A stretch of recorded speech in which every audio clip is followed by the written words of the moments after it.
ये इसको अच्छी तरह पलटा जा रहा है जी। एक साइड पका लीजिए इसकी, ताकि मसाला जात जो है ना दोनों साइडों पे इसके साथ अंदर तक चला जाए मसाला जात। और फिर मसाला जात जब इसके अंदर जाएंगे तो टेस्ट वैसे ही बनेगा फिर कमाल का।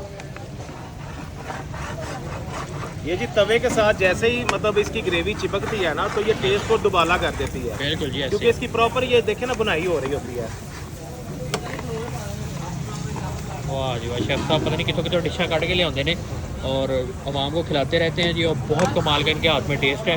और मैं इनकी डिशेज थोड़ा वगैरह सा अक्सर देसी टेस्ट करता घी रहता और हूँ। इसमें डालेंगे और इसको हम फाइनल करेंगे। ठीक है जी। ये जस्ट जो है ना खुशबू के लिए। ठीक है, ये देसी की गांड में शिशका आ गया। क्या आप बात है उस्ताद की, इतने उस्ताद नहीं पड़ेगा गया। थोड़ी सी काली मिर्च और सब्ज मिर्च और डाल के ये है। हमारी तरफ से फाइनल है। ठीक है जी। अब देसी घी आ गया इसमें और ये एंड में काली मिर्च डाल दी गई है। वाह जी भाई, काली मिर्च और हरी मिर्च डाल के इसको रेडी कर दिया जाएगा।